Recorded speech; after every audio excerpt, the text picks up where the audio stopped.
নমস্কার বন্ধুরা, WP job alert চ্যানেলে তোমাদের সবাইকে আরও একবার স্বাগত জানাচ্ছি। আজকের ভিডিওটা মূলত টপিক পশ্চিমবঙ্গে যে গ্রুপ সি পরীক্ষার এক্সামটা আমাদের হয়ে গেছে, ওই পরীক্ষায় যদি তুমি পাস করো তাহলে কোন কোন পোস্টের জন্য তুমি এলিজিবল হবে, অর্থাৎ গ্রুপ সিতে কোন কোন পোস্টগুলো থাকে সোজা কথা, এটা নিয়ে প্রথম আলোচনা হবে। এবং সবার শেষে থাকছে আমাদের আজকে গ্রুপ সির কাট অফ কত যেতে পারে এক্সপেক্টেড। ঠিক আছে, তো ভিডিওটা শেষ পর্যন্ত অবশ্যই দেখবে। সবার প্রথমে আমাদের আজকের আলোচনার বিষয় হচ্ছে গ্রুপ সি।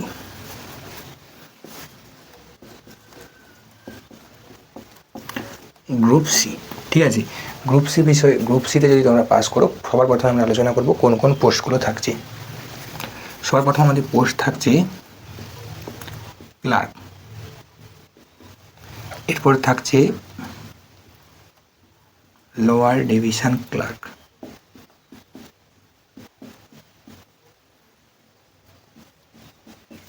থার্ড পোস্ট থাকছে আমাদের অফিস অ্যাসিস্ট্যান্ট,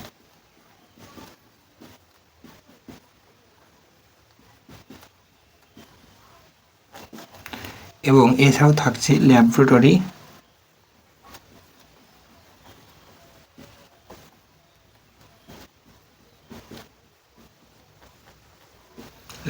অ্যাসিস্ট্যান্ট। এছাড়াও আমাদের থাকছে সব থেকে যেটা কমন পোস্ট, স্কুল ক্লার্ক।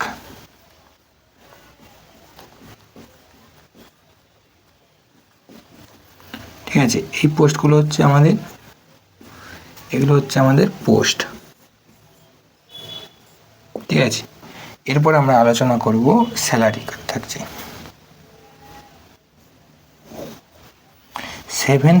আমাদের স্যালারি থাকছে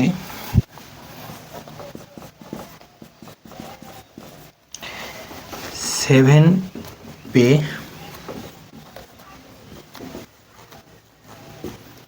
কমিশন অনুযায়ী আমাদের 22,700 থেকে 26,000 পর্যন্ত স্যালারি থাকছে। এর সাথে থাকছে আমাদের ডিএ,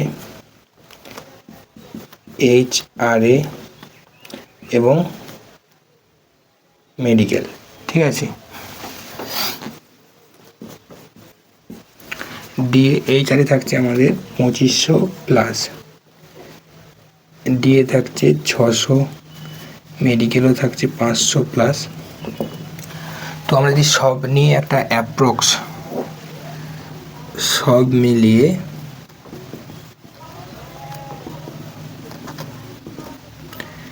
আমাদের থাকছে 26,000 থেকে 29,000 পর্যন্ত সব মিলিয়ে। ঠিক আছে, এছাড়াও এবার আমাদের জানতে হবে গ্রুপ সিতে কী কী কাজগুলো করতে হয়। ওয়ার্ক, প্রথমত আমাদের গ্রুপ সির কাজ হচ্ছে ফাইল মেনটেন করা।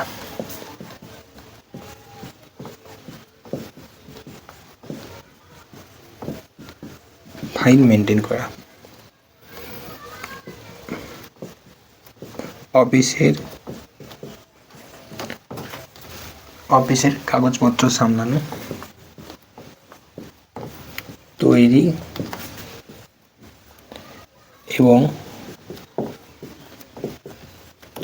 অফিসিয়াল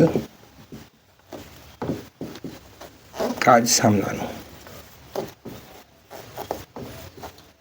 ঠিক আছে, এরপর আমরা এছাড়াও এই যে আমরা বললাম 7 পে কমিশন অনুযায়ী ডিএ থাকছে, এইচআরএ থাকছে, মেডিকেল থাকছে, এছাড়াও কিছু এক্সট্রা টিপ রয়েছে, যেমন ফেস্টিভ্যাল বোনাস রয়েছে, পেড লিভ রয়েছে, পিএফ রয়েছে, পিএফটা বলিনি, এই সমস্ত ফেসিলিটিগুলো থাকছে।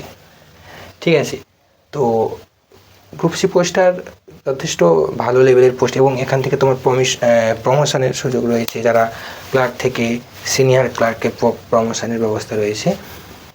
ঠিক আছে, কিন্তু আশা করি তোমরা এক্সাম সবাই ভালোই দিয়েছো, তো তোমাদের কাট অফ নিয়ে একটা ভীষণ চিন্তায় রয়েছে যে কাট অফ কত আসতে পারে। ঠিক আছে, আমি কাট অফ নিয়ে ডিটেলসে আলোচনা করলেও তোমাদের একটা আপাতত ধারণা দিয়ে দিচ্ছি। ইউআর,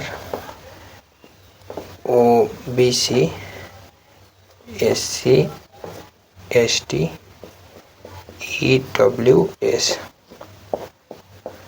ঠিক আছে, তোমার যদি ইডব্লিউএস ক্যাটাগরির হও তাহলে তোমাদের যদি 28 থেকে 35 থাকে তাহলে তোমরা আশা করা যায় তোমরা সিলেক্টেড হয়ে যেতে পারো ইন্টারভিউয়ের জন্য। আর যদি তোমরা এসটি হও তাহলে যদি তোমাদের 32 থেকে 40 নাম্বার হচ্ছে তাহলে তোমরা ইন্টারভিউ প্রিপারেশান শুরু করে দিতে পারো, ঠিক আছে। আর যদি তোমরা এসসি হও তাহলে তোমাদের 36 থেকে 42 যদি তোমাদের স্কোর থাকে তোমরা ইন্টারভিউ প্রিপারেশান শুরু করতে পারো। সবথেকে ইম্পর্টেন্ট ওবিসি যদি হয় তাহলে তোমাদের মিনিমাম ধরে নিতে পারো 42 থেকে 49, ঠিক আছে। এটা সেফ জোন। এছাড়া যদি তোমরা জেনারেল একদম পুরো আনরিজার্ভ ক্যাটাগরি হও তাহলে তোমাদের কাট অফ একটু বেশি, 45 থেকে তোমরা ধরে নিতে পারো 52, ঠিক আছে। নর্মালি এই কাট অফটা আসা উচিত লোকের। আমি অন্যান্য ভিডিওর মতো যে প্রচুর হাই কাট অফ বা বিরাট কিছু, ঠিক আছে, হয়তো তোমরা দেখবে এই কাট অফটাই আসবে।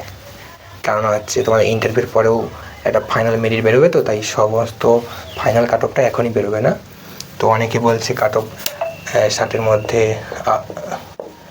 58 যাবে, কেউ বলছে 60-এর মধ্যে 60 যাবে। তো এমনটা না যাওয়ার কারণ হচ্ছে তোমাদের এটাই ফাইনাল মেরিট নয়, এরপর তোমাদের একটা ইন্টারভিউ প্রসেস রয়েছে, সেখানেও একটা পার্সোনালিটি টেস্ট, এরপর তোমাদের ফাইনাল মেরিট বেরোচ্ছে, ঠিক আছে। তো কাট অফটা এটা যাওয়ার সম্ভাবনা বেশি, ঠিক আছে। এই ছিল আজকের গ্রুপ সির আলোচনা। তো ভিডিওটা যদি ভালো লাগে একটা অবশ্যই লাইক করে দিও এবং চ্যানেলটাই নতুন হলে একটা সাবস্ক্রাইব করে দিও। ধন্যবাদ।